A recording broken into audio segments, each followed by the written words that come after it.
Selamat datang di channel YouTube Surya Abdi Prahmana _PBS.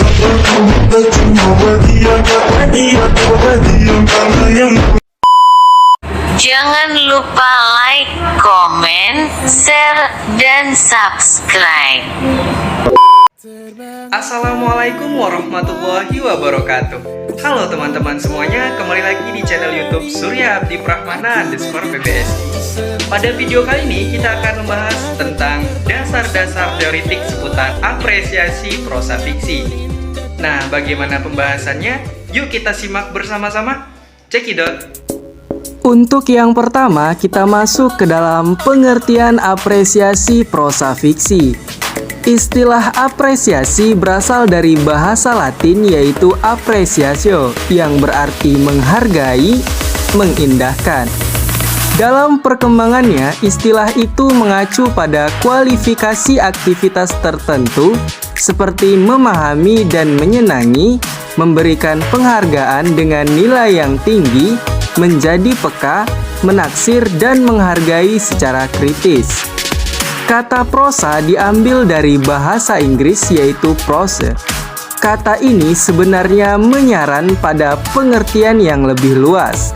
Tidak hanya mencakup pada tulisan yang digolongkan sebagai karya sastra, tapi juga karya non-fiksi, seperti artikel, esai, dan sebagainya.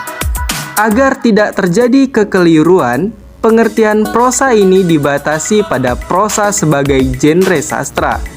Dalam pengertian kesastraan, prosa sering diistilahkan dengan fiksi atau fiction, teks naratif atau naratif teks, atau wacana naratif, atau yang dalam bahasa Inggris disebut narrative discourse. Prosa yang sejajar dengan istilah fiksi atau arti rekaan dapat diartikan sebagai karya naratif yang menceritakan sesuatu yang bersifat rekaan, tidak sungguh-sungguh terjadi di dunia nyata. Tokoh, peristiwa, dan latar dalam fiksi bersifat imajiner. Hal ini berbeda dengan karya non-fiksi. Dalam non-fiksi, tokoh, peristiwa, dan latar bersifat faktual atau dapat dibuktikan di dunia nyata secara empiris. Jika dikaitkan dengan apresiasi prosa fiksi, maka apresiasi prosa fiksi adalah aktivitas mental untuk memahami dan menyenangi prosa fiksi, meletakkan penghargaan dengan nilai tinggi terhadap prosa fiksi, menjadi peka terhadap nilai-nilai prosa fiksi, dan menaksirkan dan menghargai secara kritis pada prosa fiksi. Jabaran aktivitas itu menyangkut ranah kognitif, afektif, dan psikomotor. Yang kedua, kita masuk ke dalam jenis-jenis prosa fiksi. Yang pertama ada prosa modern. Dari kazanah sastra modern, kita mengenal ada beberapa jenis karya prosa fiksi, yaitu novel, novelet, dan cerita pendek atau cerpen. Yang pertama kita bahas yaitu cerita pendek atau cerpen. Sesuai dengan namanya, cerita pendek dapat diartikan sebagai cerita berbentuk prosa yang pendek. Ukuran pendek di sini bersifat relatif. Menurut Edgar Allan Poe, sastrawan kenamaan Amerika, ukuran pendek di sini adalah selesai dibaca dalam sekali duduk, yakni kira-kira kurang dari 1 jam. Yang kedua ada novelet. Di dalam khasanah prosa, ada cerita yang panjangnya lebih panjang dari cerpen, tetapi lebih pendek dari novel. Jadi, panjangnya antara novel dan cerpen. Jika dikuantitatifkan, jumlah dan halamannya sekitar 60 sampai dengan 100 halaman. Itulah yang disebut novelet. Dalam penggarapan unsur-unsurnya, tokoh, alur, latar, dan unsur-unsur yang lain, novelet lebih luas cakupannya daripada cerpen. Namun dimaksudkan untuk memberi efek tunggal.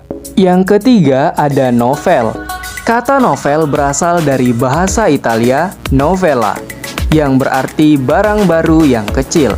Pada awalnya, dari segi panjangnya, novella memang sama dengan cerita pendek dan novelet. Yang membedakan novel dengan cerpen dan novelet adalah segi panjang dan keluasan cakupannya. Dalam novel, karena jauh lebih panjang, pengarang dapat menyajikan unsur-unsur pembangun novel, seperti tokoh, plot, latar, tema, dan lain-lain. Secara lebih bebas, banyak, dan detail. Permasalahan yang diangkatnya pun lebih kompleks. Dengan demikian, novel dapat diartikan sebagai cerita berbentuk prosa yang menyajikan permasalahan-permasalahan secara kompleks dengan penggarapan unsur-unsurnya secara lebih luas dan rinci. Yang keempat, ada roman. Kehadiran dan keberadaan roman sebenarnya lebih tua daripada novel. Roman atau romance berasal dari jenis sastra epik dan romansa abad pertengahan. Jenis sastra ini banyak berkisah tentang hal-hal yang sifatnya romantik, penuh dengan angan-angan, biasanya bertema kepahlawanan dan percintaan. Istilah roman dalam sastra Indonesia diacu pada cerita-cerita yang ditulis dalam bahasa Roman atau bahasa rakyat Prancis abad pertengahan yang masuk ke Indonesia melalui kesusastraan Belanda. Selanjutnya atau yang kedua ada cerita anak. Cerita anak, baik karya asli Indonesia maupun terjemahan, mencakup rentang umur pembaca yang beragam, mulai rentang 3-5 tahun, 6-9 tahun, dan 10-12 tahun, bahkan 13 dan 14 tahun. Adapun bentuknya bermacam-macam, baik serial, cerita bergambar, maupun cerpen. Tema cerita anak juga beragam, mulai dari persahabatan, lingkungan, kemandirian anak, dan lain-lain. Sifatnya juga beragam. Dari segi sifatnya, cerita anak dalam khazanah sastra modern terdiri atas: yang pertama ada cerita keajaiban, yakni cerita sihir dan peri yang gaib yang biasanya melibatkan pula unsur percintaan dan petualangan. Contohnya ada Cinderella, Putri Salju, Putri Tidur, Tiga Keinginan, dan lain-lain. Yang kedua ada cerita fantasi, yaitu cerita yang menggambarkan dunia yang tidak nyata. Dunia yang dibuat sangat mirip dengan kenyataan dan menceritakan hal-hal aneh dan menggambarkan suasana yang asing dan peristiwa-peristiwa yang sukar diterima akal. Macam-macamnya adalah fantasi binatang, fantasi mainan dan boneka, fantasi dunia Lilliput, fantasi tentang alam gaib, dan fantasi tipu daya waktu. Yang ketiga ada cerita fiksi ilmu pengetahuan, yakni cerita dengan unsur fantasi yang didasarkan pada hipotesis tentang ramalan yang masuk akal berdasarkan pengetahuan, teori, dan spekulasi ilmiah, misalnya cerita tentang petualangan di planet lain, makhluk luar angkasa, dan sejenisnya. Yang ketiga ada novel remaja. Novel remaja adalah novel yang ditulis untuk segmen pembaca remaja. Oleh karena yang ditujunya remaja, maka isi dan penyajiannya pun disesuaikan dengan dunia remaja. Dari segi isinya, novel remaja biasanya berkisah tentang percintaan, persahabatan, permusuhan, atau petualangan. Bahasanya adalah bahasa khas remaja yang mengacu pada bahasa gaul atau bahasa khas remaja kota. Dilihat dari jenis ceritanya, ada novel detektif, petualangan, juga novel drama. Dalam perkembangan sastra akhir-akhir ini, novel remaja dapat dikatakan mengalami booming. Begitu banyak novel remaja diterbitkan, begitu banyak penulis remaja, dan begitu banyak pula pembacanya sehingga banyak novel remaja dicetak ulang. Dan banyak penulis remaja yang kewalahan meladeni pesanan penerbit. Yang keempat atau yang terakhir ada prosa lama. Yang dimaksud dengan istilah prosa lama di sini adalah karya prosa yang hidup dan berkembang dalam masyarakat lama Indonesia, yakni masyarakat tradisional di wilayah Nusantara. Jenis sastra ini pada awalnya muncul sebagai sastra lisan. Di antara jenis-jenis prosa lama itu adalah mite, legenda, fabel, hikayat, dan lain-lain. Jenis-jenis prosa lama tersebut sering pula diistilahkan dengan folklore. atau cerita rakyat, yakni cerita dalam kehidupan rakyat yang diwariskan dari generasi ke generasi secara lisan. Dalam istilah masyarakat umum, jenis-jenis tersebut sering disebut dengan dongeng. Dongeng adalah cerita yang sepenuhnya merupakan hasil imajinasi atau khayalan pengarang di mana yang diceritakan seluruhnya belum pernah terjadi.